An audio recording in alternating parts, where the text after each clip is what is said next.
The Pledge of Allegiance by Board Member Mr. Lazar Velasquez and the National Anthem by RGCCISD Fine Arts Department.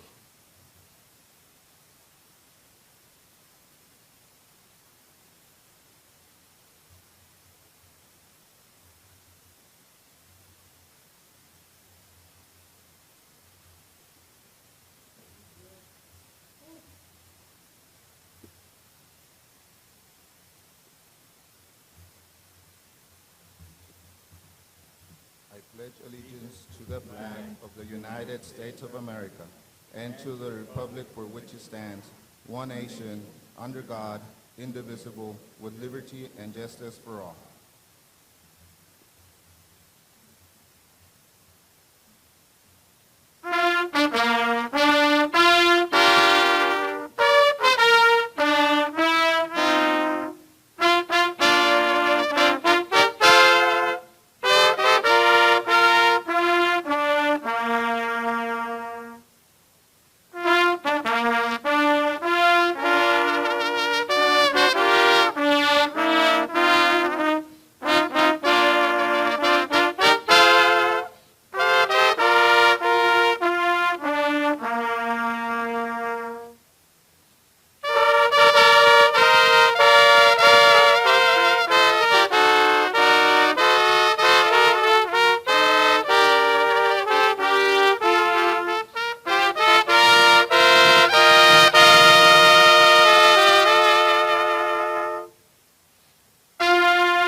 Thank you. You may be seated.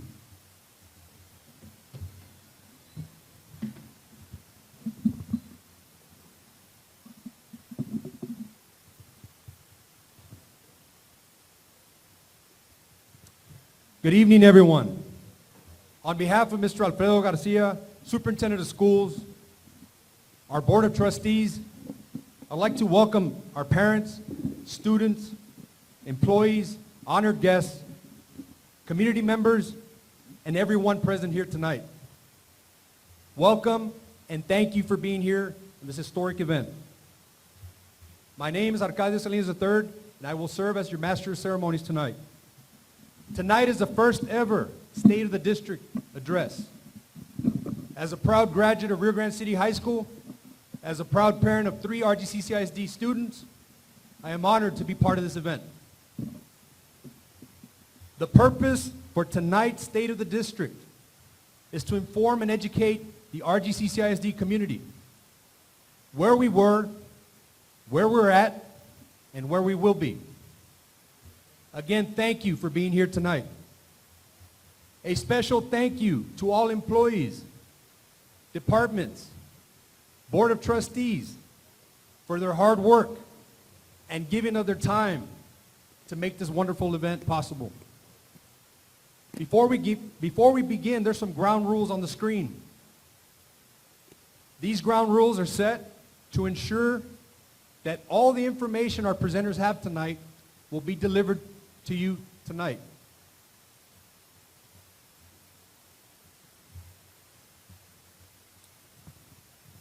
Our first presenters tonight Ms. Diana Robles Mendez is the Chief Financial Officer for Rio Grande City CISD. She graduated in 1997 from Rio Grande City High School, and in 2001 earned a Bachelor of Science in Accounting from the University of Texas Pan American. In 2007, she passed all content areas of the Certified Public Accountant Examination.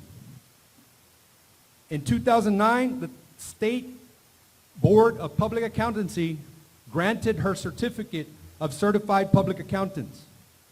She has been in education for 12 years, in which 10 of those years have been in the business office, and 2 as an elementary teacher at John and Olive Hinojosa Elementary. Prior to becoming the Chief Financial Officer, in November of 2017, Ms. Robles Mendez started her own accountancy practice in Rio Grande City and has since continued with great success. Please help me welcome Ms. Diana Robles Mendez and RGCCISD board member, Dr. Dara Babineau, as we know her as Dr. B.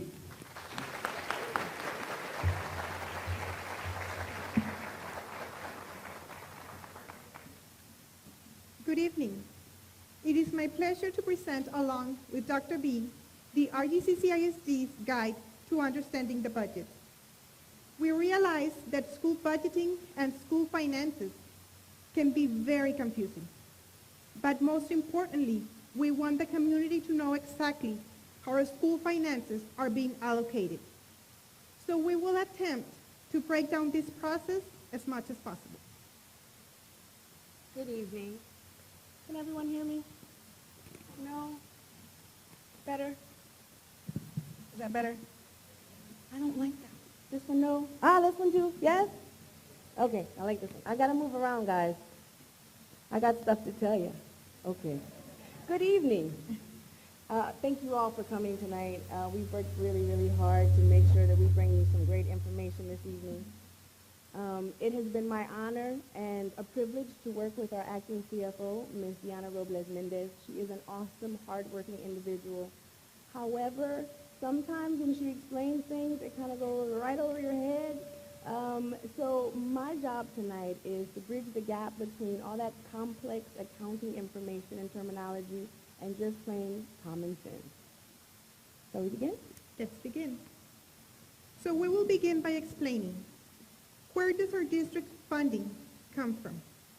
Our funding comes from 3 distinct sources: local revenues, state revenues, and federal revenues.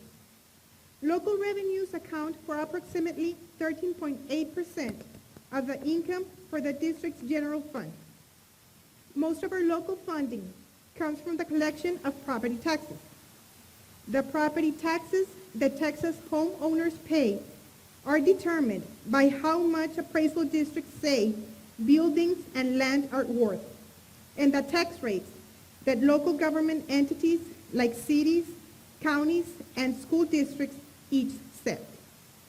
An example of this was seen this year, as we at the district lower the property tax rate, but we will most likely pay more in taxes due to the increased property values determined by the appraisal district. Today, our school funding system is very complicated, but there is one thing that holds true, and that is that educating our future leaders is a priority, and paying for it is our community obligation. Property taxes pay more tax dollars to local services than any other source in the state of Texas. They pay for libraries, schools, roads, emergency services, police, and fire. And so when we do not collect these taxes, not only does our community suffer, but so does our kids' education. Our next funding source is state revenues. This source of revenue makes up 85% of the general fund's revenues. The Texas Education Agency, or TEA, oversees state funding and distributes funds to all districts through numerous formulas, grants, allotments, and programs. You may have all heard that there is a crisis. And the truth is that there's a crisis affecting all school districts in the state of Texas. And it comes from massive state cuts to public education. In 2011, A $27 billion Texas state budget deficit led to deep cuts in Texas education. In 2012, $5.4 billion was cut to educational funding, and it's projected already in preliminary budget talks to have another $3.5 billion reduction over the next couple of years.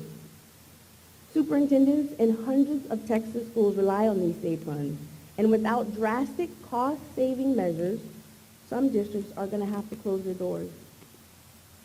But rest assured, Rio Grande City CISD, we have been working very hard as a team, all of us, including yourselves, to make sure that our district does not become a victim in that crisis.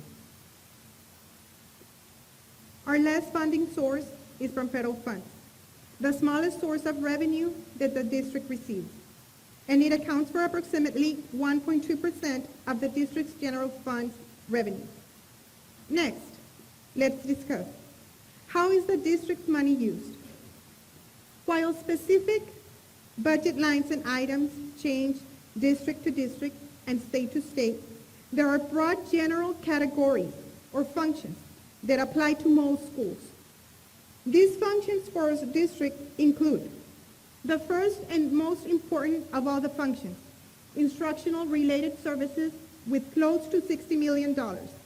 This will cover the expenses for teachers, teacher aides, librarians, librarian aides, curriculum programs, and staff development. Another function, instructional and school leadership, with over $8 million. This will include your administrative expenses throughout campuses and departments. Student support services with close to $15 million. This will include your expenses for guidance and counseling, health services, transportation services, and extracurricular activities. General administration with close to $5 million. And these are the administrative costs to cover the business office, the superintendent's office, the tech office, the Office of Human Resources, and other departments throughout the district. Non-student support services with close to $19 million. This will cover the expenses for maintenance and operations, security and safety, and data processing services. Next, we have community services with over $128,000. This is self-explanatory. This will help to cover the expenses for social workers and parental involvement. Debt services with over $1 million, which helps to finance projects such as the synthetic turf, the energy savings program, and school buses. Next, we have facilities acquisition and construction with over $400,000. This will help to cover the cost of renovating facilities throughout the district. And finally, other government charges with close to $600,000. This will cover the services provided by the appraisal district to provide appraisal services. Once these basic categories are determined, the real work begins. I start my budget process by sitting down with all principals, administrators, and individual department heads to discuss their vision and needs for their individual department. As is the case for most school districts, of the total money spent on the different functions, 82.8% pays for salaries and benefits of our approximate 1,975 employees. Non-personnel costs make up the remaining 17.2% of the general fund and include costs required to keep our school buildings running, such as utilities, custodial services, supplies, materials, as well as the cost for transportation and equipment. As you can see, we have a major responsibility, not only as your children's leader in education, but also in being the largest employer in the county. We are proud to employ some of the brightest and hardest working individuals in the valley, And even in the face of such deep budget cuts, we are committed more than ever to making sure that we make the financial choices that ensure your children's future as well as those that we employ. So, what does our budget deficit mean? I know that no one likes to hear the words deficit or debt, but I can assure you that these are two very different terms when it comes to school district finances.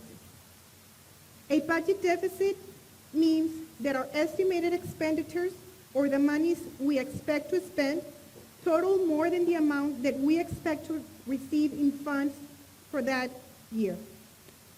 Our current projected deficit is due to several specific expenditures. The first one, $7.9 million recurring inherited costs from the 2014-2015 budget year. $1 million requested for the Superintendent's Security Initiative. The district's energy savings program, which is more commonly known as our air conditioning replacement program. The student turf project. And finally, $1.9 million in staff raises. So let's be honest. When you hear the word budget deficit, you assume that the district is broke or that we've misspent your money. The truth is that more and more, due to the reductions in state funding, more districts are reporting deficits that requires them to borrow money and or close their doors. Let's see if we can make this a little bit easier to understand. This is where I come in handy. So I need you to all go along with me. I'm going to try to break it down. So who in here has bills? I know that, or I have your bills or something. I don't know. All right, most people have bills. Okay, so you have your standard bills. You may have your rent, your car note, your electricity, your water, right? They come every month whether you want them or not. And then if we're very fortunate, we have a job, and we're hopefully our wages or our salary is enough to cover for those bills. So those bills are like our district's expenses. And your salary is like our district's revenues. And if you make enough money to cover your expenses, then you basically have a balanced budget. Now, your washing machine breaks. You got 3 kids, school's on Monday, how are you going to wash all their shirts, how are you going to wash all their stuff? You got to get a new washing machine, right? So you have a couple of choices. If you have been frugal or mindful, you may have been saving money all this time, a little bit out of your salary and putting it on the side. So if you have enough money to cover for that washing machine, then what you have is the deficit created by the need to purchase an emergency expense, but you haven't created any debt because you can pay for it. Now, if you don't have an emergency fund or rainy day fund, or this new deficit created by needing a new washing machine may cause you to borrow money or put it on your credit card, and that creates debt. That make sense? That make sense? All right. So we've talked about our deficit. We haven't spoken about our reserve, but that is coming a little bit later. What is important to me about the deficit is, why do we have this deficit? We have some obviously recurring costs that we talked about, Ms. Robles, and that, we'll take care of that.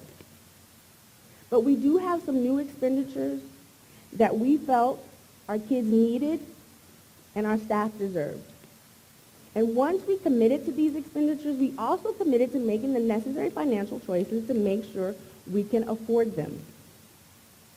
Once our superintendent stated that he wanted to be proactive about the safety and security of our children and staff, that was an easy choice. We have all heard about Sandy Hook, Parkland, Florida, Columbine, and others. We want to be proactive, not reactive. We have no reservations about dedicating these funds to making sure that your children are safe. Another unfortunate crisis in this district is the fact that 75% of our air conditioning units are over 20 years old. One vendor stated, and I quote, "These are the worst HVAC units I've ever seen in a school district." The time for Band-Aids and quick fixes is over. We had to invest in making sure that your children have a comfortable learning environment. We hear your concerns and your complaints, and we completely understand. So we have pledged to do something that has never been done before. We are going to try to replace all of those units. Now, this is a massive and very expensive project, with phase one costing over $7 million. But your kids deserve it. We have just completed phase one, which included the replacement of 170 units, affecting 11 campuses. And to be honest, ladies and gentlemen, we haven't even touched half of the outdated units.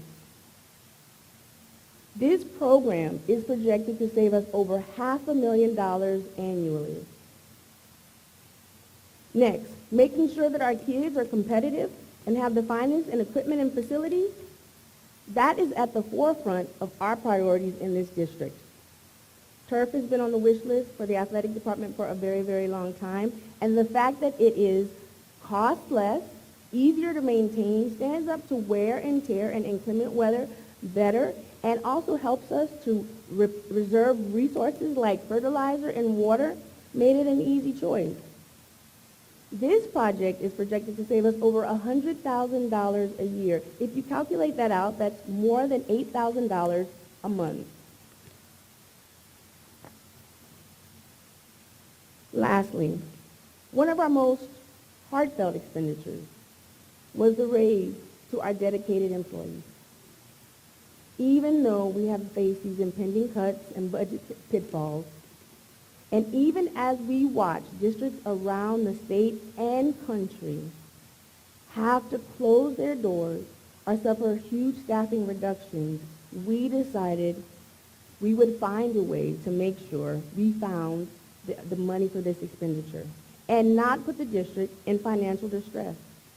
Right now, we are focused on moving forward, maintaining a financially sound district, weather this crisis together, and make sure that we come out stronger on the other side. So, how are we doing so far? One measure of a district's financial stability is represented by its fund balance. Fund balance equals assets, what a district owns, minus liability, what a district owes. Fund balance can be thought of as a district's reserve and reflects the spending practices of the district and its Board of Trustees. First and firstmost, a district's fund balance is in place to protect educational opportunity for that community's children in the event of some type of financial disruption. With that said, a district only has debt if it does not have funds to cover for any budget deficits. We have discussed our deficit, but have not reported on our reserve. This is a snapshot of our district's previous fund balances. You may note a significant decrease in fund balance from 2012 to 2015. In 2016 to 2018, we have seen a steady increase in our fund balance. And I am extremely happy and proud to announce that through the hard work and dedication of our superintendent and administration, the Board of Trustees, the business department, and all the principals and department heads who have worked so hard to maintain and to put together an economically stable district.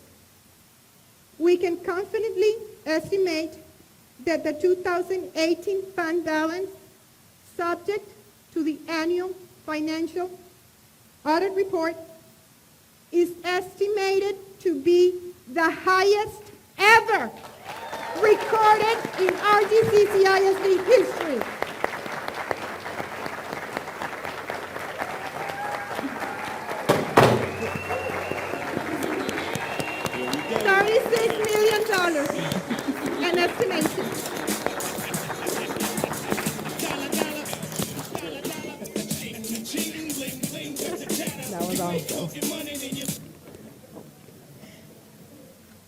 And I can assure you that in this national education crisis, we are doing our best to make sure that we not only remain fiscally sound, but continue to move forward to make sure that we have the best to offer our students, staff, and community.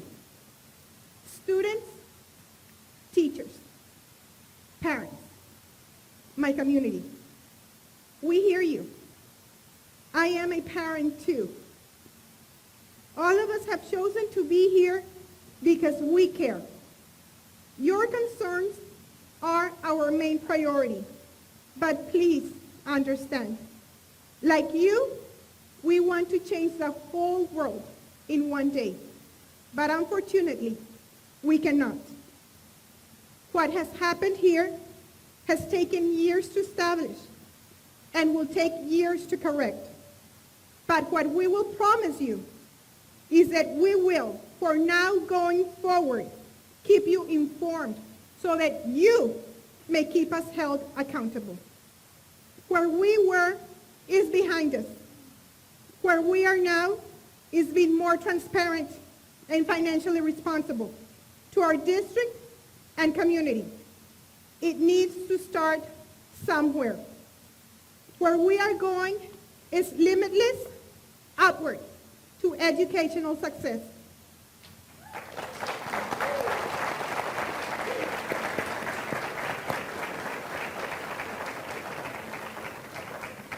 And all of this information is public information and available upon request. Thank you, everybody. Thank you.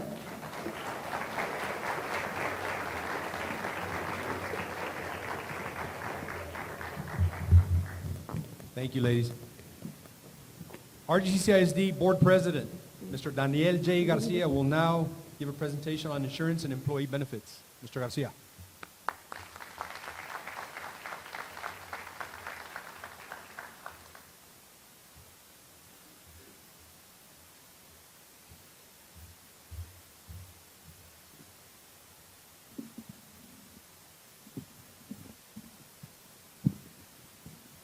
Good evening. First of all, Dr. Bean and Ms. Robles Mendez, I want to congratulate you on your presentation. I know you spent a lot of time and hard work, dedication preparing that. It was awesome. If we can give them another round of applause.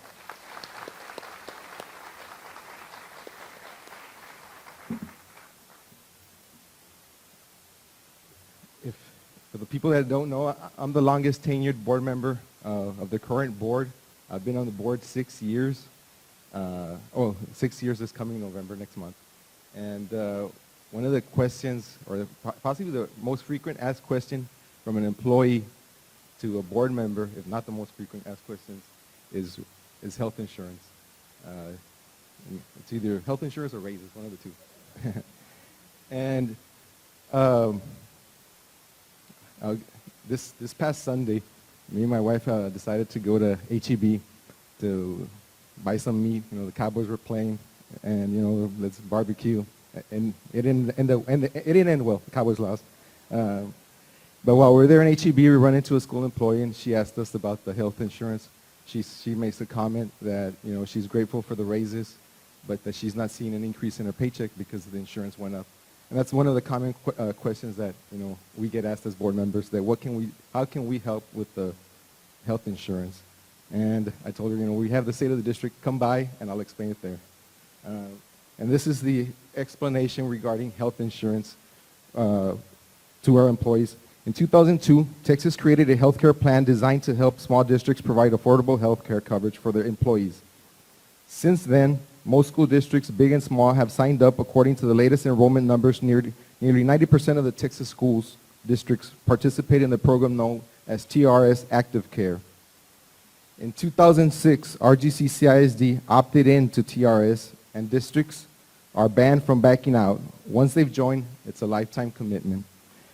But in recent years, frustration has grown with the state support of the program, and a few larger districts have lobbied to leave.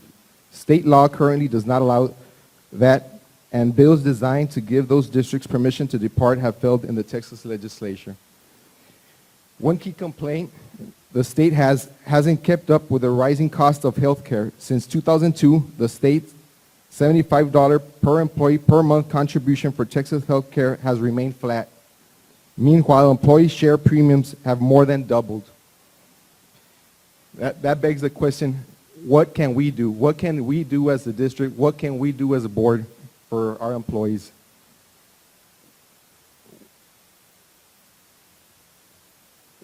One thing that we can do is increase the district's contribution to help alleviate the rising premiums, which we have. I believe last year was the last. We did increase the contribution from the district to help out with the rising premiums. Another way that we can address this issue is try to lobby our local lawmakers to help us withdraw from this plan, make our voices heard, and help our employees receive cost savings in as many ways as possible. In summary, the Texas legislature has removed our control, has taken the control away from us in the ways that we can help our staff regarding health insurance.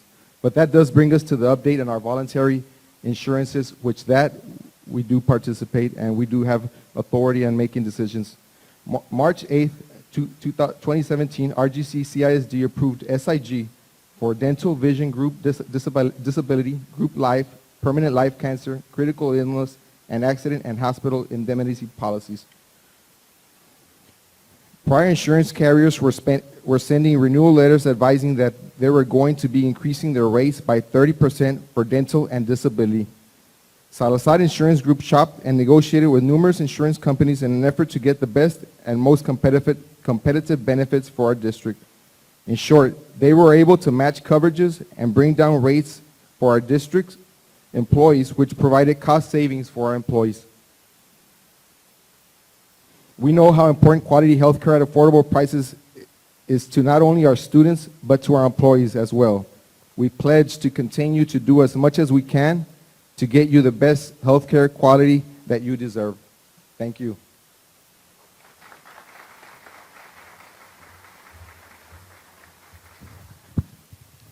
Thank you, Mr. Garcia. Virginia Gonzalez is the Federal Programs Director for RGCCISD. She graduated from Rio Grande City High School in 1982. She earned her bachelor's degree in interdisciplinary studies with a minor in bilingual education from the University of Texas Pan American. She continued her studies and earned a master's in instructional leadership from UT Pan American. She holds a bilingual and principal certification as well. Ms. Gonzalez taught at RGCCISD for 9 years. She also worked as the Gear Up facilitator, assistant principal, dean of instruction for 3 years. She later became principal at Roque Guerra Elementary for the next 9 years. After that, Ms. Gonzalez was principal at the Academy for Academic Enhancement Middle School. Ms. Gonzalez now serves proudly as the RGCCISD Federal Programs Director. Ms. Gonzalez. Thank you. Good evening, ladies and gentlemen. It is definitely an honor to be here tonight and share our information with all of you. This has been one of our goals this school year, to ensure that we are as transparent in all that we do. My department encompasses Title I Part A, Title I Part C, which is the Migrant Department, the Family and Community Engagement Department, the State Compensatory Education Department, the Homeless and Foster Care Department, the Pregnancy-Related Services, and others. So, what do? Well, the Federal Programs Department begins the planning process in May for the following school year. We gather data such as student assessment results, faculty staffing, program outcomes, special populations data, and analyze it in order to establish equitable distribution of funding for all campuses and departments. I use this information for all federal grant applications. This process is completed around June, and in August, our department begins the planning process by meeting with committee organizations across the district. And together we put a cohesive and comprehensive outlook at the findings and where we need to focus our efforts for the following school year. Our first committee is the District Planning Committee, which is comprised of department and campus members who will analyze all pertinent information. We evaluate all prior programs to ensure efficacy. Once we compile all focus priorities, we meet with the District Educational Improvement Council to finalize the comprehensive needs assessment required by the state of Texas. This then is the platform to which we put together our district improvement plan. This is our blueprint for the school year. Every campus is then given the task to establish the same procedures in their campus with their own individual campus needs. At this point, we begin the budget process to ensure that all of federal and state funding is directed to the areas of most need. I will now discuss two different types of funding that my department manages. The first is state and the second is federal. We receive state and federal money to ensure that all populations, whether it be at risk, English learners, migrant, economically disadvantaged, homeless, foster care, pregnant mothers, etc., receive an equitable opportunity to learn. We like to say that this money attempts to even out the playing field for underprivileged students. So let me begin with the amounts we received this school year. As you can see, we received a little over $20 million in state and federal grants. This is quite a generous amount. Let me talk about the state funding. The purpose of the state compensatory education program is to supplement the regular education program with compensatory, intensive, and/or accelerated instruction. The program requires Texas public school districts and charter schools to offer additional accelerated instruction to each student who meets one or more statutory or locally defined eligibility criteria in order to reduce any disparity in the performance on assessments instruments administered under Subchapter B, Chapter 39 of the Texas Education Code, or disparity in the rates of high school completion between students at risk of dropping out of school and all other LEA students. The SE funds adhere to certain guidelines that require that a district utilizes 52% of the total allotment for salaries, programs, travel and training, materials and supplies. Some of the departments that utilize this funding are the Alternative Center, the Chance to Be Center, the Truancy Department, Curriculum and Instruction, the Dyslexia Program, Early Childhood Program, and all other federal programs. In an effort to optimize the funding, we have prioritized every area, as you can see, that directly impacts the students. I'm not going to list or name all of them. Let me just name a few. Library services, for example, the Valued Youth Program. We also pay for all the copiers in every single campus and department. Dyslexia program, early childhood program, like I said before, the Alternative Center, and many other things. Now, I will share with you the federal grants that our district received this school year. The first grant that we received is called the Title I Part A. This is a grant that is named Improving Basic Programs, and it provides supplemental funding to state and local agencies. This funding pays for resources to assist schools with high concentrations of students from low-income families. These resources improve education quality and help ensure that all children in low-income contexts meet the state's student performance standards. Title I Part A provides support to schools in implementing either a school-wide program or a targeted assistance program. And in RGCCISD's case, all of our campuses are Title I campuses, which means every single student gets a share of the Title I federal grant. Title I Part A programs use effective methods and instructional strategies that are grounded in evidence-based research.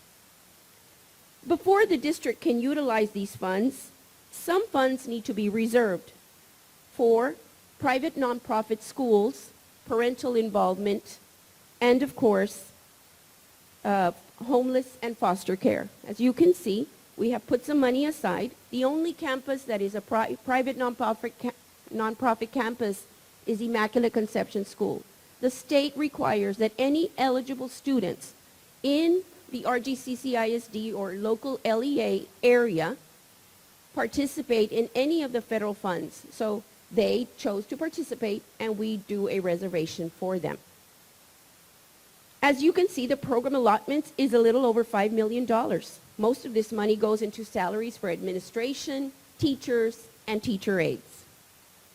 And the rest that remains is used to implement a summer school program and a full after-school program.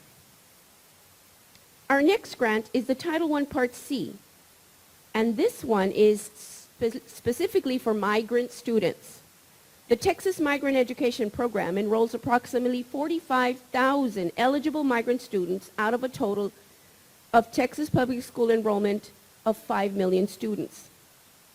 The state's migrant program is second largest in the country and is administered at the local level through local education agencies and educational service centers.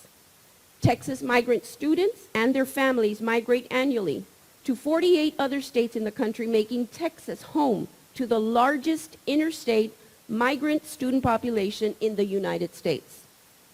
Texas also welcomes workers to the state to perform temporary and seasonal work in its agricultural and fishing industries. The largest concentration of Texas migrant families resides in the Rio Grande Valley. We currently have 745 identified migrant students enrolled in our district. This year, we received over $1 million to. How do we use it? In salaries, after-school tutorials, summer project SMART, clothing, school supplies, university and the 3- and 4-year-old program. Along with the federal grant that our districts receive, our department has gone above and beyond and raised additional money through various activities throughout the school year and has given out 16 student scholarships in the amount of $400 each. And I want to tip my hat to my department because they do an outstanding job in this venture. The next grant I'll talk about is the Title II Part A grant. This is a teacher and principal training and recruiting fund that provides supplemental funding to improve student achievement. The funds are used to elevate teacher and principal quality through recruitment, hiring, and retention strategies, and to increase the number of highly qualified teachers in the classroom and highly qualified principals and assistant principals. The program uses evidence-based professional development interventions and holds districts and schools accountable for improvements in student academic performance. We received about $500,000 in grant money this year, and all of the money was used to hire teachers to reduce the class sizes. The next grant that our district participates in is Title III Part A. This is the Elementary and Secondary Education Act has reauthorized under the Every Student Succeeds Act that aims to ensure that English learners and immigrant students attain English proficiency and develop high levels of academic achievement in English. Title III will also assist all English learners meet the same challenging state academic standards that all children are expected to meet. This year, we received over $600,000. We utilize this money for salaries, educational programs, training for EL teachers, supplies, materials, and student presentations. Next, we have the newly enacted bipartisan Every Student Succeeds Act, includes a flexible block grant program known as Student Support and Academic Enrichment Grant. We call it Title IV Part A. This Title IV Part A authorizes activities in 3 broad areas. 1, providing students with a well-rounded education, including programs such as college and career counseling, STEM, arts, civics, international baccalaureate, and advanced placement. The second, supporting safe and healthy students with a comprehensive school mental health, drug and violence prevention, training on trauma-informed practices, and health and physical education. And the third, supporting effective use of technology that is backed by professional development, blended learning, and educational technology devices. This year, we received a little over $300,000. And some of the program initiatives that we're utilizing these funds are, as you can see, drug-free curriculum, safety training for all police officers, CPR training for not only teachers, but for all seniors graduating this school year, the Super Youth Program, and of course, training in Google Classrooms for all teachers. The last grant, I know it's a lot, the last grant I will be discussing is called the Rural and Low-Income School Program. And this is a little different. It's a formula grant. And this provides financial assistance to rural districts to meet local academic needs. The funds are used in a variety of activities, including teacher recruitment and professional development, support for educational technology, parental involvement activities, and much more. We received close to $200,000 in this grant, which will be used for teacher training and contract services to enhance the curriculum department's goals. In closing, I would like to report that our district receives 2 state report findings that delineate how our special populations are faring with the rest of the population. And I am proud to say that we have significant gains in all areas and in all populations but one, and we will remedy that this school year. We also prepare for ensuring that state and federal regulations and compliance for all monies is at hand. And then at the end, the planning process begins for the next school year. So I hope that this information was useful and answered many of the questions that you may have had. Thank you.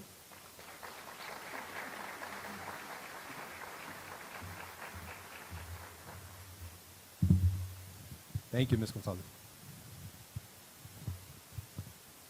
Ricardo Solis is the Director of Transportation for Rio Grande City CISD. He graduated from Rio Grande City High School in 1996, and shortly after graduating, he enlisted in the United States Navy and served honorably in active duty in Kosovo and in the Gulf. In 2003, he graduated with a bachelor's degree in interdisciplinary studies with a minor in Spanish. In 2004, he began his employment with the school district where he taught science for 2 years. During those 2 years, he graduated from the University of Texas Pan American with a master's in counseling and began his counseling career in Rio Grande City High School and Gruya High School for over 9 years. Mr. Solis then completed his certification in administration in 2014 and became the Director of Counseling. In August of 2017, Mr. Solis became the Director of Transportation. Mr. Solis. Thank you, Dr. Salinas, for that introduction. And thank you all for attendance here. Thank you all for your dedication to our students, our parents, staff, and our community. Good evening. My name is Ricardo Solis, and I am honored to be the Director for Transportation. I am proud to say that our Transportation Department transports more than 250,000 students each month to school, home, cheerleading, band, football, ROTC, and so many more items. Our buses start running every single morning by 5 a.m., some of our buses. They don't finish up till about 9:30. That's each and every day. On game days, it's at later times as well. So I do thank our drivers that are out there each and every day transporting our most precious cargo, which are our students.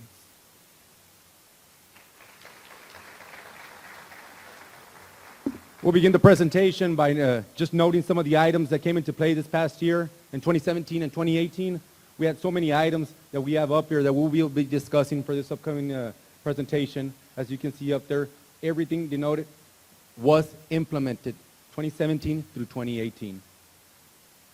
As for 2018, 2019, everything in blue denotes all the new programs that we have started.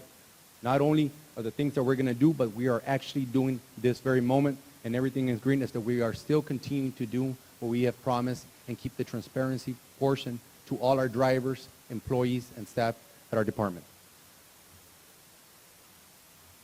The new incremental pay ladder. This was very big. I want to thank Mr. Garcia, our superintendent of schools, our board of trustees, for bringing this ladder to our bus drivers. Now, it allows our bus drivers to be paid at a competitive rate to each and every driver. It allows them the opportunity to reach their maximum pay within a 5-year span. Now, Transportation Department prides itself with instilling equalities and is dedicated towards the fairness and transparency. That is the equal treatment and equal opportunity to all. This new ThinkPads that you're seeing before you, now we had to understand that the fundamental and the foundation elements to our safety programs is safety. And it is an essential piece of the school transportation puzzle. From our efforts in making vehicles safer, training facilities, this new initiative will revolutionize the way we train our drivers, not only regular routes, but in special needs routes as well. This new ThinkPads, as you can see before you, are going to be issued out to our trainer of trainers. They will be traveling with our drivers everywhere they go. They will initialize what they need, what they're doing correctly, and what we need to train on more efficiently. One of our newest programs that I'm so honored to have within our motor pool staff and our department within the whole district is our new RTA program. Now, this is a system that is for tracking all new purchases and inventory in our transportation department for all parts and maintenance to all our vehicles. It is a valuable tool that has allowed us to fully know what we have in stock, allowing us to have accountability for each and every part for a complete inventory system. Now, as we look at this item, this is not just a simple software program. As you can see, we have odometer readings. We have vehicle warranties. We have so many other items, gas, fueling, every single thing that partakes in transportation department. Now, why is this important? This is the items that we have to report to the state as well. This is how we get monies as well. So being able to be more accurately, not only for our maintenance department, not only for our transportation department, not only for any other department that we have, but it is so we can have the precise knowing of what we're doing here in the department. And we're very excited for this RTA program. Our newest program that we have before us is Synovia Solutions. It is a GPS maintenance and safety solution program. What is this? It's just what it says. It is a GPS program that is going to be installed. By the end of this week, we have individual installers that will be done. It is a program that will increase not only the safety to our students, but also maintenance budget and planning responsibility. And when I say safety, now we all know we live in a rural area. It is very difficult for us to know at times that our most precious cargo, we have them out there. We want to know where they're at. We want to know where they're traveling. This GPS tracking system will allow us at dispatch to be able to track each single bus, not only where they're at, how they're traveling, where they're traveling, estimated time of arrivals. Within the maintenance portion, it triggers a notification to our motor pool staff, to all our mechanics, to all our individuals that need to know about our supervisors, knowing who needs help at what time. We're able to dispatch all these individuals to become less costly for our maintenance and portion individuals that we have, but also to be able to budget for the following year. As for planning and responsibility, pues of course, we are taking care of our individual students each and every day and our staff members as well. One of our newest portions this past year that has been a base, is a Time Clock Plus program. Now this program, as you can see before you, initializes individuals to come in, take their time, be able to punch in and punch out for every single day, every single trip. Now, we run our routes, AM and PM routes. So by the time we start running them back, our drivers come back and go home after their routes. We need to track not only when they're coming in, but to the assignments that we have, the regular routes, the special needs routes, all the trips that we take. Now, we've provided so much information to our drivers. As you can see, this is the report that comes out. We have their ID numbers, the time that they signed in. As you can see, the times they signed out, how many hours are generating time in and time out. It is a form of accuracy, of dependability, and of transparency as well. Our newest program that we have developed this year, along with our supervisors, our dispatch, and all our employees, is a transparency of hours. Now, this is a system that was developed to allow our drivers and bus aides to view their supplemental hours for fellow employees as well. 2 monitors have been set up, one at the main fort and one at the substation as well. This allows them to be able to see Which trips are going out as well. That is one of the items that we have out there. And as you can see, it talks to them about their employee numbers, the year-to-date hours, regular, supplemental, any absence or refusals that is worked on. We can see the dates that each individual driver who has gone out has a certain date on there. There is no secret to this. The transparency is there. Our drivers asked for it, our employees asked for it, and we did deliver for this. Now within RGCCISD, our transportation structured of schedules. Now we always go back to the fact of saying, how is this formula generated? It is generated through structure. And through every structure, we need a base. Our base has been our planning, and it has been our time clock plus. It has been able to generate a system in regards for us to be able to track not only the hours, but the overtime hours and supplemental hours as well. It allowed us the opportunity to know, to guarantee our drivers what they are coming into work with. As you can see up there, every driver and bus aide are generated 7 hours a day. For 90 employees, for 1 hour, it generates for 90 hours a day. In the week, it's 450 hours. 450 hours for 4 weeks, 1,800 hours. 1,810 month span that we have, that's over 18,000 hours of supplemental that was going out. 18 per hours, roughly, and an estimate multiplied by 1707 per hourly rate, that will be a savings, not only for this year, but for every year to come, over $307,000.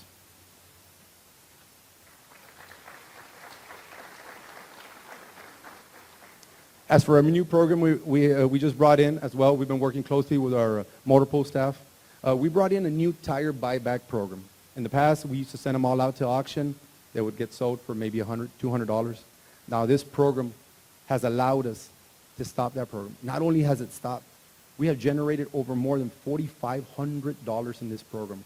And for the other items that we don't need, it eliminates the cost for disposal as well. It is a win-win situation that it's giving back to our department as well.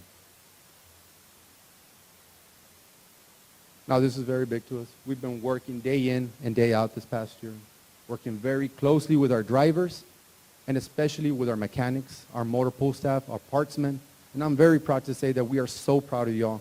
This past year, the total savings in maintenance parts to our buses was over $179,000.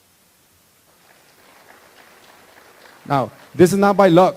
This is through hard work and through determination. And we are so proud of everybody involved within the transportation services. Future implementations. First, as we study what we have done, we must implement what we are doing, and we must look towards the future.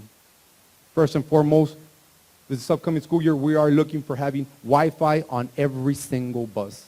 Now, we're going to be turning traveling time into instructional time. Every student must have the opportunity to be able to finish off their schoolwork, do research, and be able to do this by going home on the school bus. Every event for baseball, football, anything they might think of, they'll be able to access the Wi-Fi on every single bus. The next one is the student ridership cards. This item serves many, many purposes. It will serve as an ID card for them. It'll have their picture on them. It'll be embedded within a scanner code. Once the students are loading up the buses, they'll sign in. Goes on, we'll be able to track the student coming in. Once it goes off, it denotes the time that they got on and got off their buses. Wherever it's traveling to, these student ridership cards goes right along with our Here Comes the Bus program. Any single parent, guardian, or loved one will be able to track their child wherever they're at, wherever they're traveling. And this is real time. It doesn't denote, or you know what, let me check in 5-10 minutes to see if it comes up. This actually denotes where exactly you're traveling, how fast they're traveling, what time they caught off. You know, we got a lot of our kids that travel out to the games. We've been going out to Brownsville. They've been calling me, Mr. Solis, when are they going to get home? You know, we got to call out drivers. They can't pick up the phones, so we got to call out the CVs. It takes time. So if you know yourself, it'll be a peace of mind that you have for your loved ones, knowing when they're coming in and when they're going out. Of course, we have been told we are getting new SUVs for the school district as well. We're getting new buses as well for our students. And I'm also very excited to announce that we will be getting 2 new semi-trucks and 2 new cargo trailers as well. These 18-wheelers will be an outstanding addition to our district fleet as well. Now, before I conclude, I want to thank our entire transportation department, anybody involved within transportation, our board of trustees, superintendent of schools, and all individuals. School buses are by far the safest way for children to get to and from school. And that work and hard work is energized by your commitment to making safety your top priority. Once again, thank you and have a great evening.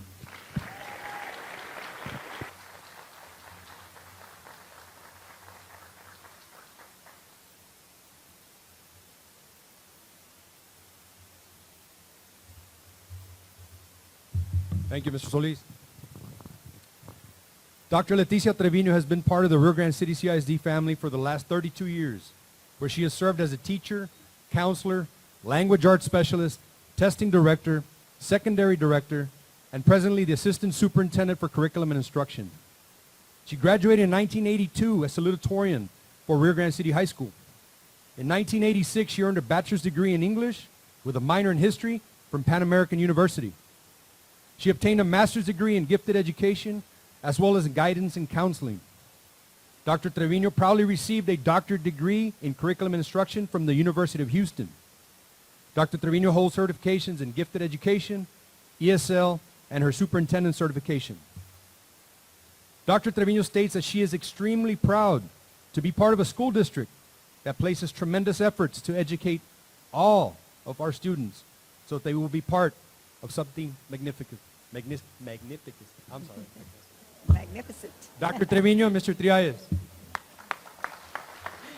Thank you, Dr. Salinas. Good evening. Good evening to all. We all know and have always instilled in every department that the Curriculum and Instruction Department is the heart and soul of a school district. In our curriculum department, we have 25 members that encompass our department here at RGCCISD. These individuals work extremely hard and are dedicated to the departments. It is indeed a pleasure to present to you what we have been working on for the last several years. It is imperative that we share this with you so that there can be a partnership between the community and the schools. It is the vision of the curriculum department to ensure that we collaborate and communicate with all teachers and administrators and all stakeholders to provide every student with endless opportunities to succeed and to be well prepared to enroll in a post-secondary institution to earn and to be ready for a career. So, with that said, what is curriculum? What is instruction? Have you ever wondered about these two concepts? What we choose to teach in the classrooms is based on the curriculum. How we teach it is the instruction. The curriculum department is responsible for supporting the development and implementation of the Texas Essential Knowledge and Skills, the foundation curriculum, which is your English language arts, your mathematics, your science, and your social studies. But we are also responsible for ensuring that the enrichment curriculum takes place, which is your career and technical education, your fine arts, your health education, and your physical and technology applications. Last year, the district purchased the Teach Resource System as the management system to ensure that our teachers were able to implement the curriculum. How do we teach it? That is the instruction.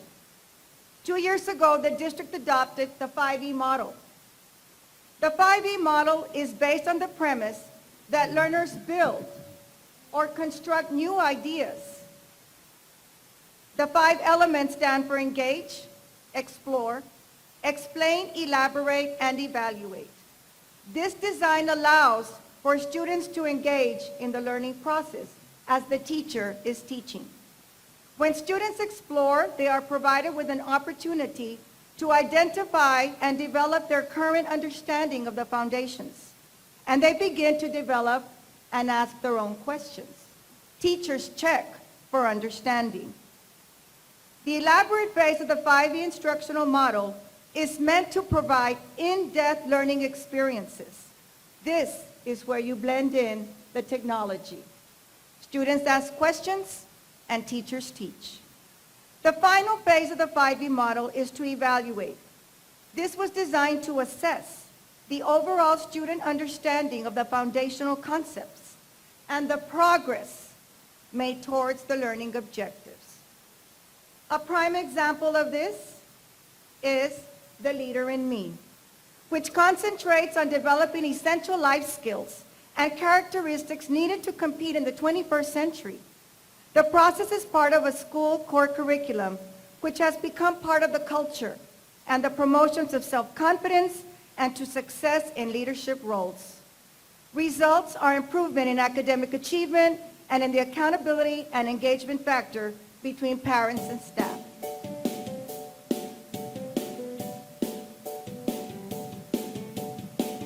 We are the future leaders, that's what they say.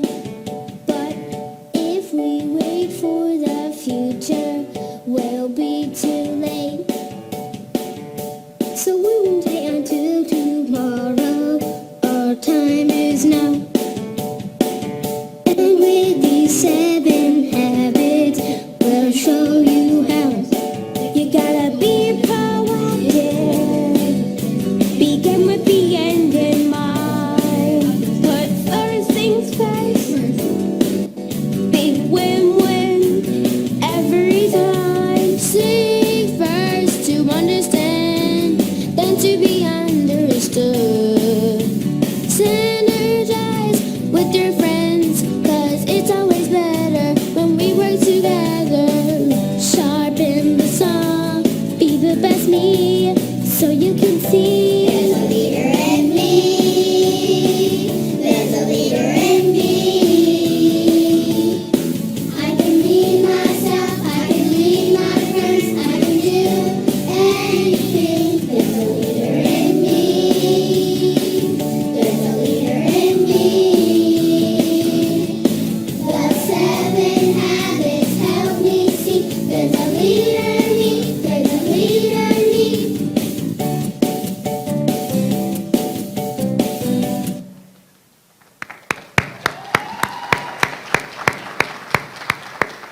That is a prime example of what the 5E model stands for, also The Leader in Me. Wasn't that an awesome video created by our very own students from La Grilla Elementary? Thank you, students and staff. We will continue our presentation with what is known as the Foundation to Student Success and Achievement. The Early Childhood Program is what we call the Extra Mile Edition. 3 years ago, the Curriculum and Instructional Department started analyzing data to ensure that students receive the best possible education starting at early childhood. Mr. Sarato Trialles, Executive Director for Curriculum and Instruction, will now proceed to explain some of the features of our early childhood program. Mr. Trialles? Thank you, Dr. Trevino. Thank you. Rio Grande City CISD understands that a strong foundation in the early years leads to academic success for students throughout their educational careers. We also understand that the social, emotional, and physical development of young children have direct impact on their overall academic growth. That's the reason we provide a well-rounded curriculum that supports all areas of development. We have loving, caring early childhood teachers in our district that do an awesome job of nurturing our students. Here you see a colorful, print-rich classroom where the teacher is providing guidance, modeling, facilitating, while her students are in learning centers. Students' motivation to learn, to succeed, is directly affected by learning activities that are engaging and appropriately challenging. They learn, grow, and internalize through interactive experiences with each other. In the video, we saw some students acting out vocabulary words, others having fun during the writing activity, and others working with letters of the alphabet. We will continue to improve and mold the holistic child, which will eventually form the basis of their lifelong journey.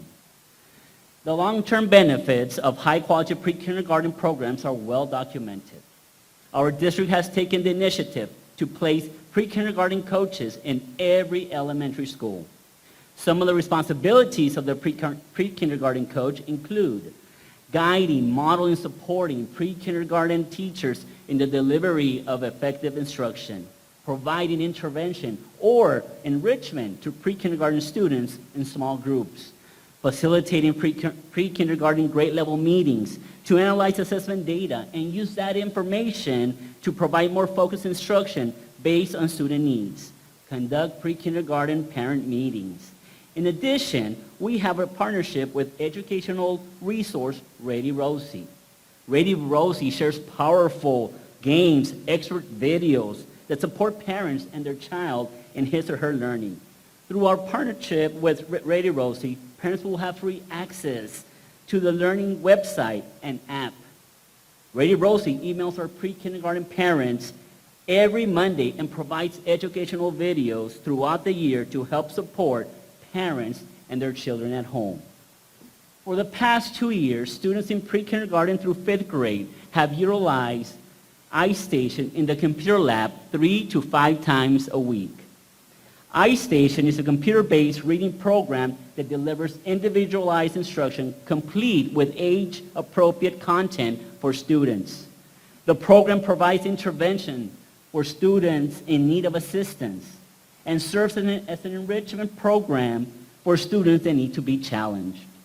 Plus, every lesson is supported with data-rich benchmarks and continuous progress monitoring assessments.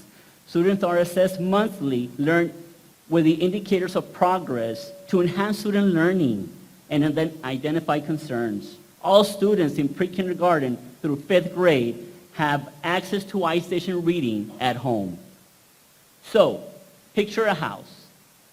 We provide the strong foundation in our schools to our students, and as we engage in partnerships with parents and the community, the partnership becomes the roof, the doors, and the windows. Together, ladies and gentlemen, we can build strong, confident, happy children that not only learn to read in the classrooms, but also learn to be kind to one another. Thank you, Mr. Trias. We will proceed with the bilingual ESL and dual language department. This department is an integral part of RGCCISD. 3 years ago, the bilingual department was restructured as recommended by the Texas Education Agency. This is where we are now. The beauty of the bilingual program at the elementary level is that students get reinforced in their native language as they are acquiring a second language, which in this case is the English language. They learn how to read, speak, and write in 2 languages. At the beginning, they're shy. They're like, no entiendo, no sé lo que dices. But as the days go by, at the end, they get excited because they know new words. Now they understand what some of their friends are saying. Research is telling us that when they're in the first 5 years of life, that is the best to teach them 2 or 3 languages. And research has proven that because the brain is like a little sponge that absorbs whatever you expose them to. We deliver a lesson, we deliver it in English, and then reinforce it with the Spanish language. We don't want them to get lost. The last thing I want to do is for my students to shy away from the lesson because they just don't feel comfortable with the language. We don't want children to forget their native language. We want to reinforce it. The bilingual program has given me the opportunity to speak more than one language. When you can write and read and speak 2 languages, you're going to be worth a lot more. My first language was Spanish, and I started learning English when I was in 3rd grade. It's hard understanding the language, the grammar, it's different. Thanks to the bilingual program, I was able to communicate with other people, and I think it will help me out more for my professional life since I want to be a doctor. I was born into a family that only spoke the Spanish language. Mentors from the bilingual program that really helped me. They would take that extra hour on me. By the end of 4th grade, I was already exiting out of the bilingual program because I had been very successful. Every student that qualifies for the bilingual program deserves a chance to be able to learn from our trained personnel. Our goal is to help them, be successful. I've been taking college classes, English composition. For my final grade, I got a 99, and that really means something to me. Not many people have the same opportunity as I've had with the bilingual program. The worst thing we can do as parents is limit our kids. Being bilingual is something that is beautiful. It's something that benefits people. El programa bilingüe me ha ayudado a crecer como persona y como estudiante. The future is that our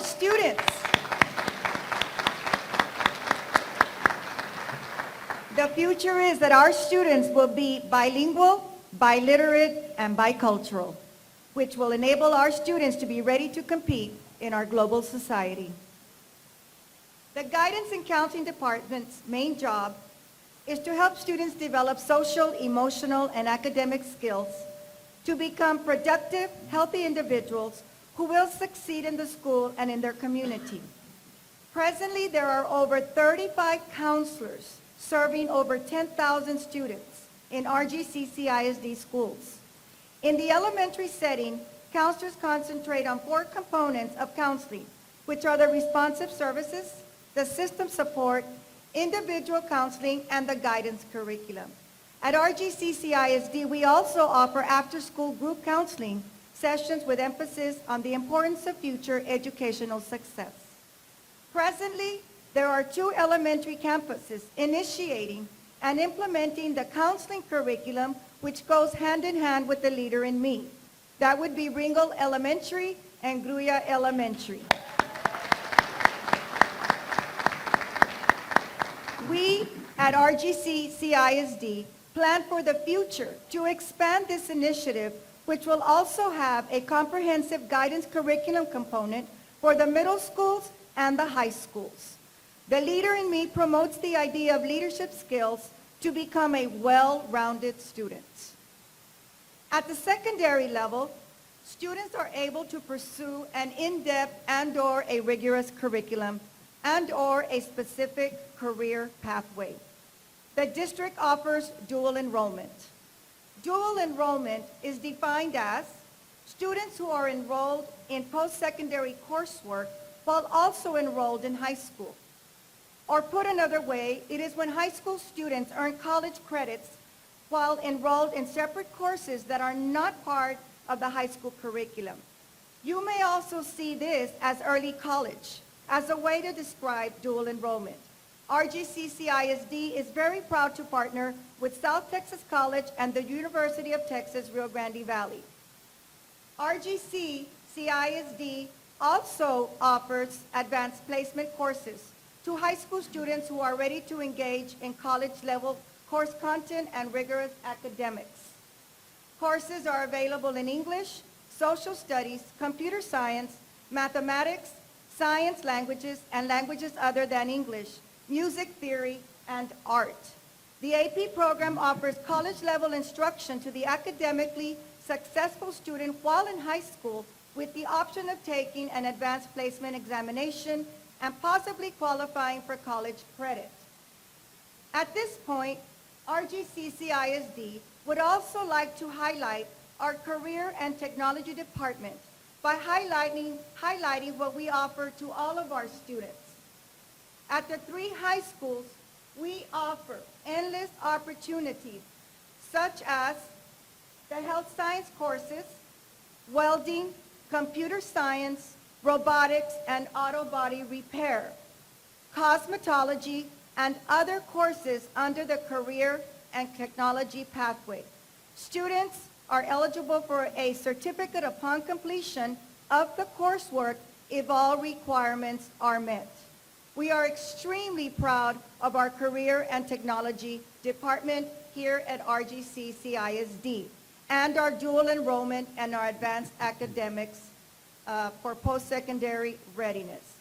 UIL, Fine Arts, Civics, and Government are also a part of RGCCISD's comprehensive curriculum to ensure that our students are well-rounded and are ready for a post-secondary career and/or education. The Special Education Department has restructured based on the needs of our students.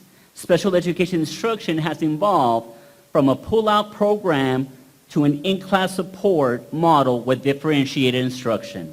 Under this model, students are mainstreamed alongside their peers in a general education setting. Therefore, placing them in the least restrictive environment where they are given the same standard of education, fostering acceptance and understanding, which will translate to the outside classroom.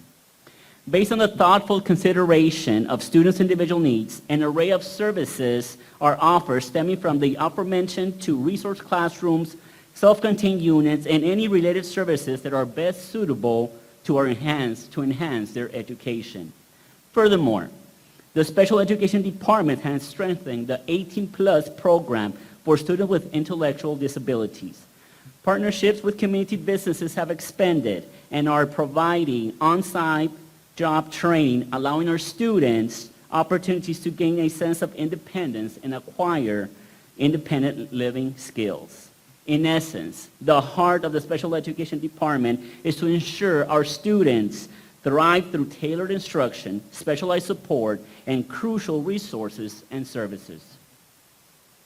As we look forward to the future, we will continue to provide for our teachers the instructional resources they need to enhance learning opportunities for all of our students here at RGCCISD. We will continue to support student preparation for the educational and workplace demands of the economy. We will continue to facilitate the learning process. In closing, we would like to thank our Superintendent of Schools, Mr. Alfredo Garcia, our Board of Trustees, and administration for allowing us to announce that in the near future, this school year, we will be hosting our very first ever Curriculum Leadership Academy in collaboration with the Texas Association and Supervision for Curriculum Development, which is a nationally recognized professional organization for our teachers and for our administrators. We at RGCCISD are committed to provide professional development to ensure that our students receive the best possible education. With that in mind, the curriculum department will create that balance that is needed between teacher and student, ensuring that these students will be able to have a positive, clearer path to responsible leadership in and contribution to our society. Thank you very much. Have a wonderful evening. On behalf of the Curriculum and Instruction Departments.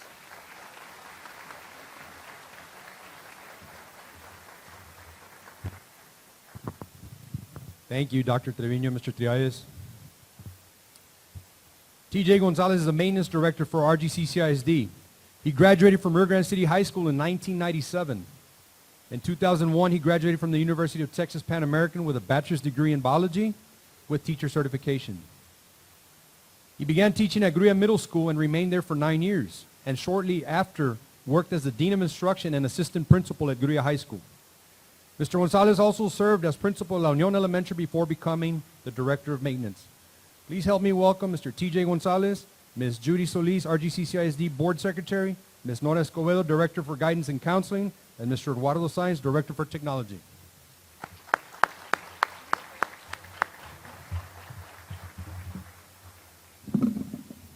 Thank you, Dr. Salinas, for that introduction. Good evening. It's amazing to see so many of you out here. Many of you are parents of students in our district. I myself have 2 of my children that are already students in the district. Similarly, we have friends and relatives that work throughout the district. I believe we share a common interest, and that is wanting our family, friends, and most importantly, our children to work and learn in the safest and most comfortable environments. The Rio Grande City CISD is working diligently to improve our facilities. There are numerous projects that the school district has initiated to efficiently tend to the needs of the students.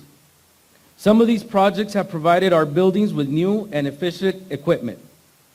The impressive aspect of this venture is that over time, the project will pay for itself. Other projects will also save the district money and will keep our students up to date with modern facilities.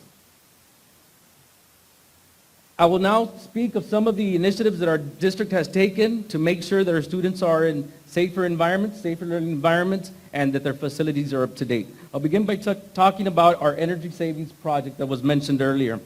The energy savings project has been a massive undertaking that is in the completion state of phase 1.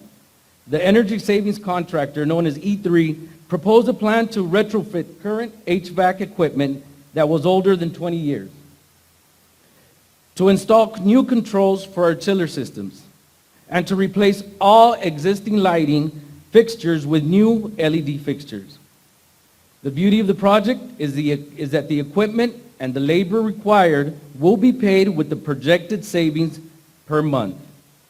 And for example, a snapshot was taken for the month of August, and it included 5 elementary schools that were already retrofitted with all LED lighting. The total savings for the 5 schools in that 1 month was $8,000, around $8,000. Each school ranged in savings from $425 to $2,800 per campus for the month of August. And in conclusion, for the energy savings program, I'm just very glad to say that there was about 30,000 light fixtures that were replaced throughout the district. Okay, good evening, everybody. So one of the issues that is mostly brought up to us, especially at the beginning of the school year, is what is going on with the air conditioning units. We have many. This district is very large. We have many AC units or HVAC units. Some of them are old and some of them are new, but they all have one thing in common, which is that they all tend to break down the day before school starts. So whereas Danny's number one question apparently is about insurance, the number one question I always get at the beginning of the school year is, when's that teaching?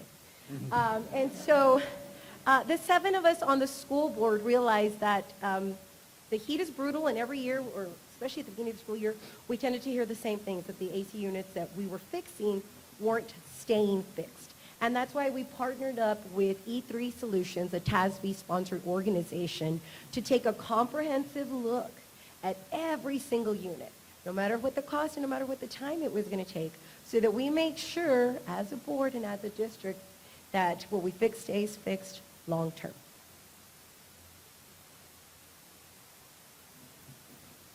So the goal in phase 1 was to replace units that were older than 20 years. Most of the campuses were retrofitted with some HVAC equipment that was outdated. However, not all the HVAC units were replaced. The district does have plans, though, to continue to replace and repair damaged or worn HVAC equipment. And as you can see, the pre and post pictures, there's a big difference as to how our units look now, at least the ones that were replaced. We still, however, do have some units that are 15 to 19 years old that weren't replaced, but they are in the planning phases to be replaced in the near future. Our next project was a swimming pool. The existing swimming pool was outdated and damaged. The cost of repair was so significant that it wasn't worth the investment. This led to the decision to build a new swimming pool with more efficient equipment. The location of the construction of the swimming pool was carefully chosen based on research and professional advice from engineers to ensure that the ground was stable enough to prevent potential damage. The engineers also considered the traffic that passes in close proximity to the pool. The pool is still under construction, and we anticipate the completion of the pool very soon. So the questions that you all have are the same questions that we on the board had, which is, why a swimming pool? But once you look around the state of Texas, most school districts offer swimming pools for their students. And also, we had wanted to offer it for the community. We thought that would be a good thing to do. And we know that the number one question is, will it be structurally sound? Because we see that the pools that currently exist aren't. And that's a very fair question. And those are the same questions that we had as we sat at our committee meetings. And one of the things that I can assure you, and one of the things that the engineers that were chosen to construct this pool told us, is that this swimming pool is warranted to be earthquake-proof. So that's a fair question, and that would be the answer. It should be earthquake-proof. Thank you. Thank you. And the last project I'm going to speak about is the artificial turf. As many of you have seen, if you've been to one of our football games, it's just amazing. It was a great job that the company did. The Rio Grande City CISD was one of the few school districts in the valley and in the state of Texas that did not have artificial turf on their playing fields. After considering the cost of maintaining the grass fields, which was approximately $100,000 per year, it was decided to install the artificial turf at the practice fields at Gruya High School, Rio Grande City High School, and at the Joe R. Sanchez Stadium. The cost to maintain the grass fields was also accumulated with water bills, fertilizer bills, personnel costs, reseating fees, and equipment wear and tear. The new turf, as you can see, looks amazing and allows our athletes to practice on a surface that they would normally play on now at home, but also at their away games. Okay, so again, questions with the turf that we heard is why turf and why now? So the turf was to offer all of our students, not just our athletes, not just the football players, but also our band students and other students in our schools who might want to use the Joe Sanchez Stadium for several events, from track and field to Easter egg hunts, all different array of activities. They weren't able to do so because we always had to preserve the grass. And so one of the things that we were able to offer was the turf so that it could be open for the entire community year-round. And so while it's going to cost about $1 million over the span of 8 years, over the span of 10 years, it will have paid for itself, thus giving the district and the community long-term savings. Thank you very much. That concludes our presentation. Thank you for your time, and I'll pass it on to Mr. Eduardo Sainz and Ms. Nora Escobedo. Thank you.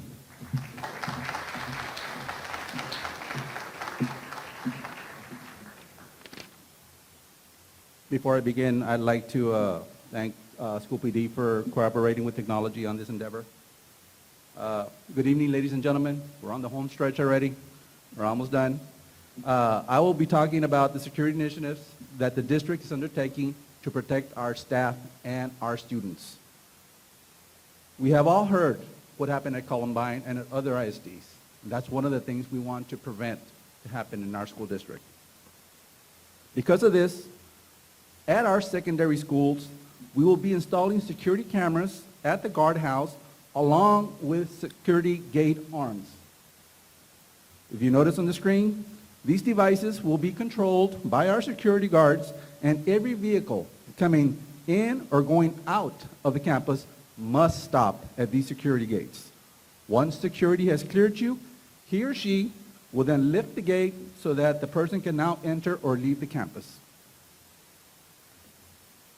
At the elementary campuses, we will be installing magnetic door locks at all front doors at the main building.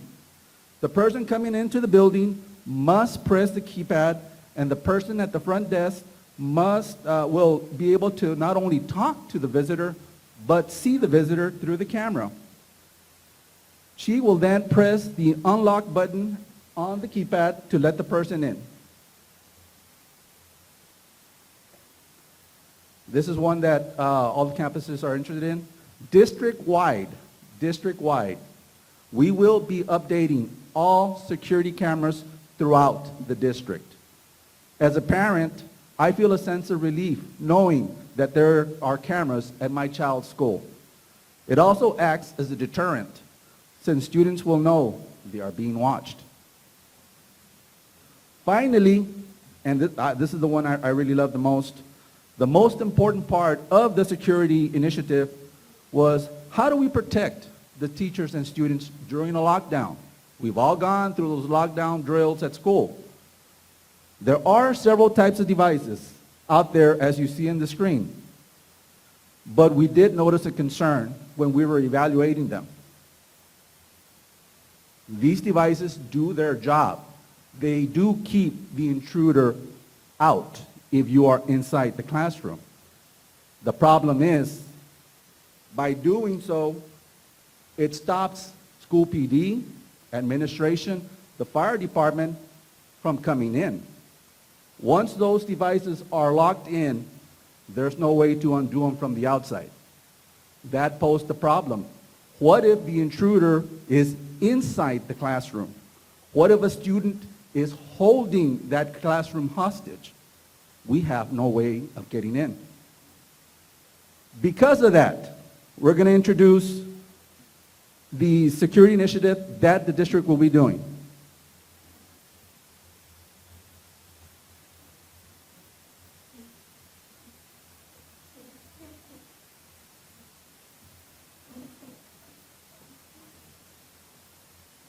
Once the principal announces lockdown, the teacher or assigned student will get the device, go by the door,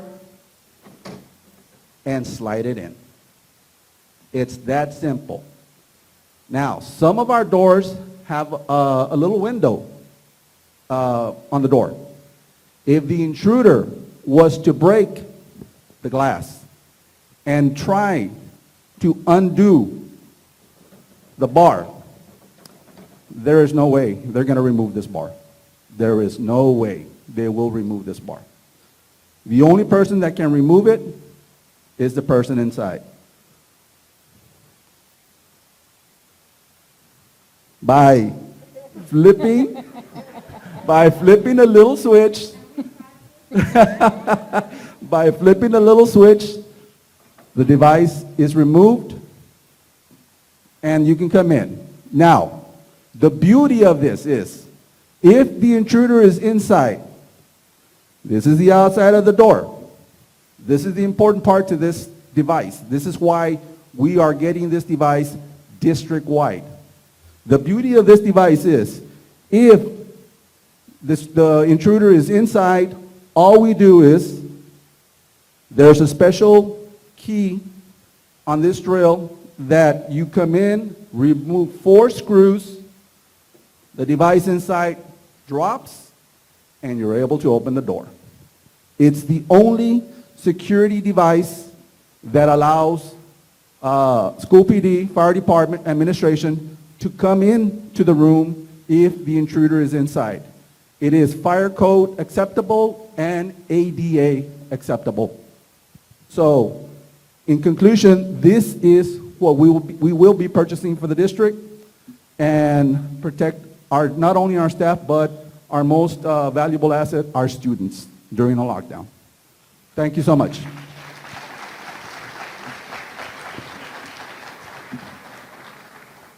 Thank you, Mr. Sines. And as Mr. Sines was mentioning, safety is a priority for our students. And as counselors, we are not only responsible for the students' social, emotional, academic well-being, but we must also ensure that our students feel safe coming to school. Bullying is a pressing concern with our students, as it is a tough thing our students face on a daily basis. Bullying also includes cyberbullying, simply defined as bullying through an electronic device, whether it's a cell phone, a camera, a computer, an iPad, any internet-based communication. Under Senate Bill 179, also known as David's Law, the district has established a policy to assist in the prevention and mediation of bullying incidents between students that interferes the student's educational opportunity and disrupts a daily operation at school. This here is David's Law. David's Law was passed in honor of David Mullock, a 16-year-old student in San Antonio who took his life after being subjected to extensive online harassment.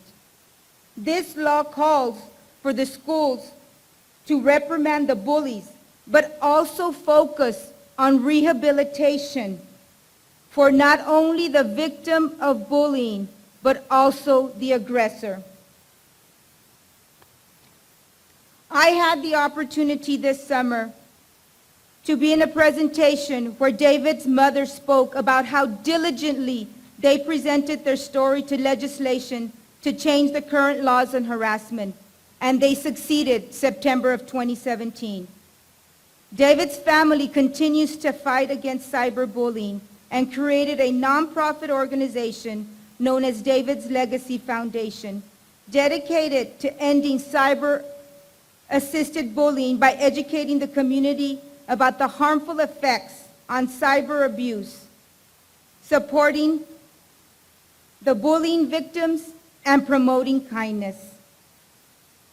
They offer these stickers right here that all students at your schools will be getting. The counseling department will be providing this. What this is a pledge. Once you put this on your phone, you are pledging that you will never use your device as a weapon. So we are initiating that our students have these on our phones, and adults have some too. I have some to give out later on tonight. We as a district are committed in making our schools a safe environment for our students to learn. We are making every effort to combat this issue, and it starts with us, the adults in our schools and in our community. We have and are currently implementing some initiatives that would help us move forward with this issue. Some things are, all campuses are collaborating with agencies such as SCAN to deliver presentations via our Super Youth Kids. Every school has a group of students that has been identified through the counseling department and are known as either the Super Kids at the elementary level and as the Super Youth at the secondary level. We are also having presentations at the campus level that provide awareness of cyberbullying, sexting, suicide prevention. The counselors are reaching out to students at the campuses by presenting information about this issue in small groups and assisting them in creating videos and skits. These activities will give the students the awareness and understanding of the consequences and importance of reporting these issues. This summer, we conducted the crisis management awareness sessions for all district personnel on the topics of cyberbullying, sexting, and suicide to ensure that everyone was aware of the risk factors, the warning signs, and the services that are available to our students. We also have a reporting system in place. These posters are placed in every school, in every office in our district. This here is where you can call in and report anonymously any incident on bullying, on physical abuse, racial slurs, stealing. If you, anyone out there, knows of any of these incidents, I ask you to please report them. Together, we can make a difference. Thank you.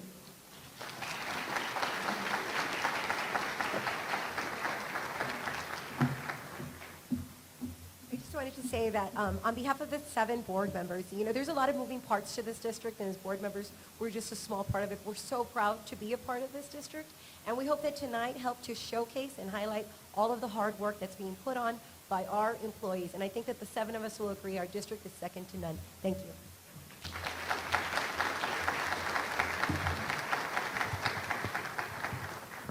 Thank you, Ms. Solis. This year, Mr. Alfredo Garcia is currently on his 41st year as a member of the RGCCISD family. This year, he began his 3rd year as superintendent of the district, proving that dreams do come true if we choose to believe. Mr. Garcia served in the district in all capacities, from classroom teacher to principal at all levels, and also as a university professor, a passion he still has working with students. Mr. Garcia stands tall and is proud to be from RGCCISD and continues to build future leaders. It is an honor to introduce our superintendent of schools, Mr. Alfredo Garcia.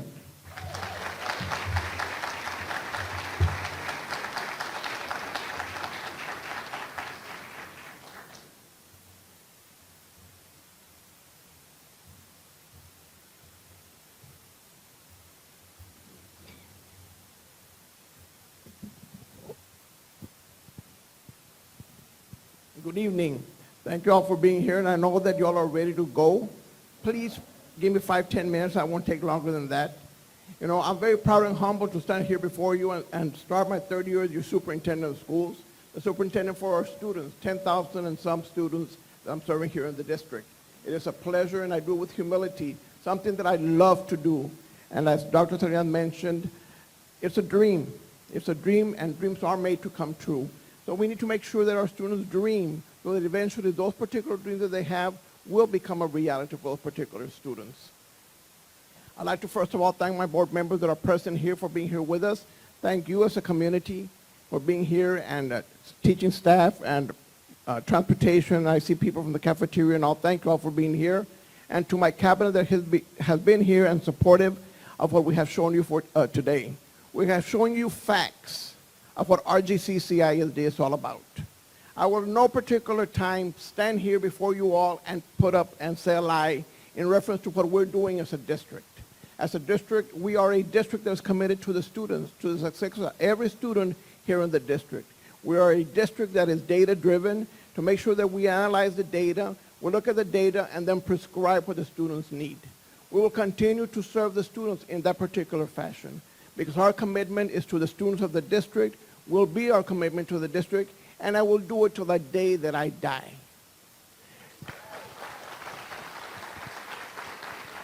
Everyone that knows me, and there's a lot of people here, there's a lot of the teachers that are here that were my students to UTRGV. You know, I know that at Gruy Elementary, there's about 10 to 12, maybe even 17 teachers that were my students at UTRGV. I've always taught them that they need to make sure that they have a passion to work, that they need to love what they're doing to make sure, okay, we do the best for the students. The students are non-negotiable. There's nothing that we can negotiate and say, I'm going to negotiate the kids. At no particular point do we have the right to negotiate the learning of those particular students. And that is our responsibility as district employees. I know that we've heard so much, and I will tell you right now, we are not broke. I do believe, and I thank Ms. Robles. Ms. Robles made a very important point. We are not broke. And I know we see it in the newspaper. Well, ladies and gentlemen, you saw it today. It's in black and white. And if you want to see the facts, then just ask for public information. I will gladly sign your form. We'll make the copies, and you'll have it. We are as transparent as a jellyfish in Pottery Island. You know. We will at no time try to hide anything that we are not doing because we are doing the best that we can for the district. We do the best that we can for the students. I know that they're asking how come we are not a recognized or exemplary campus. We cannot be because those do not exist anymore. You know, the state has changed, you know, the accountability system. The state is now saying, do we meet standards or we do not meet standards? And I'm proud to say that every school in the district met standards. Unlike what we might hear outside, and we will continue hearing it, and I know we're going to continue hearing it, but ask us. If you want to know the facts, ask us. If anyone at the outside in the community want to know the facts, ask us. I'm here at 4 in the morning. Anyone that wants to come in early in the morning, you don't want to be seen, come and see me, you know. I mean, I'm here to make sure that we provide the information that is needed, to make sure that the information that we're taking out to the community, it is information that is true and that are factual. You know, our responsibility, our vision here in the district is that we want to make sure that the students are ready, that are ready for college. We want to make sure that students are ready for the workforce. We want to make sure that we work closely with the community to make sure that they embrace the skills that they have and they can continue to grow and then come and take the place of you and I in the, I don't want to say the near future, you know, but in the future. So please understand that we are totally committed to the students. We are a district that is student-oriented and will continue to do what we can for the district. Yes, ladies and gentlemen, this is the first year that the state has decided that now we're going to be rated A through F. Teachers, karma has come to haunt us. You know, as a classroom teacher, we look at, you know, what the students are doing. Oh, this is an A paper, this is B, this is C, this is D, maybe this is an F. Now, as a campus, we're going to be rated, you know, A, B, C, D, or an F. As a district, we're going to be rated A, B, C, D, or an F. I know that it's out there also that we got several Fs. What the campus has got is a what if. What if means that if the state was going to be rating us this particular year, that's where we were at that particular point. And as a district, what we got was a C. That is factual. And I'm not going to hide away from it and say, no, we didn't. Yes, we did. Am I happy? No, I'm not. No, I'm not. But I know that we will be moving forward. There's no doubt in my mind that next year, people, next year I will be standing here again. And next year I'll be standing here and we're going to be flashing here either a B or an A. But most of all, I'm going to be here and I'm going to be standing taller and I'm going to be standing prouder because this is who RGCC is all about. We are RGCCISD building our future leaders.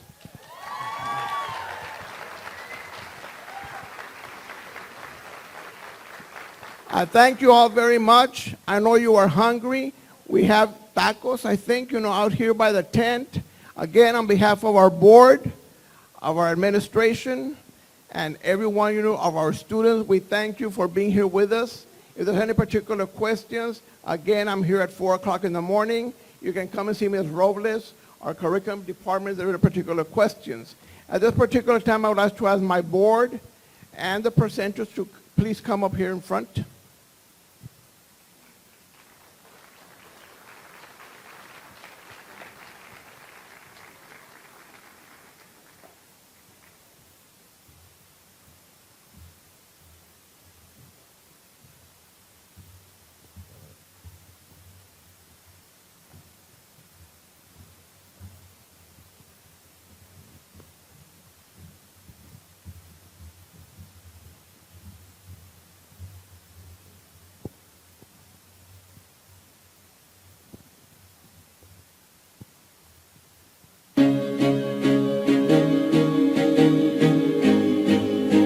I'm not going to sing, but this is who we are, ladies and gentlemen. We are RGCCISD, building our future leaders.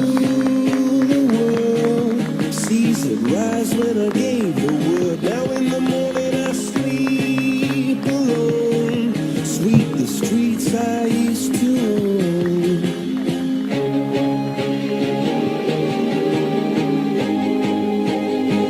Thank you all very much. Have a great evening, and please join us out here to my left, to my right here on the tents. Thank you. Roll the dice, feel the fear in my enemy's eyes. Listen as the crowd would sing.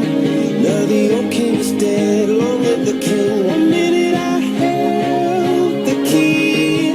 Next the walls were closed on me, and I discovered that my cast stand upon pillars of sand, pillars of sand.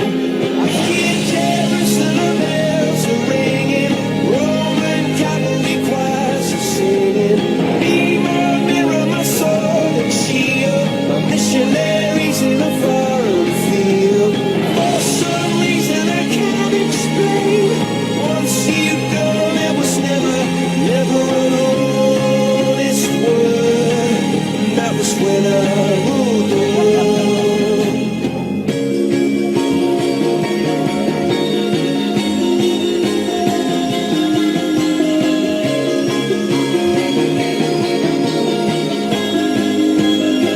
It was the wicked and wild wind, blew down the doors to let me in. Shattered windows and the sound of drums. People couldn't believe what I'd become. Revolutionaries wait for my head on a silver plate, just a puppet on a lonely string. Oh, who would ever want to be king? I hear Jerusalem bells are ringing, Roman cavalry choirs are singing. Be my mirror, my sword and shield, my missionaries in a foreign field. For some reason I can't explain, I know St. Peter won't call my name, never an honest word, but that was when I ruled.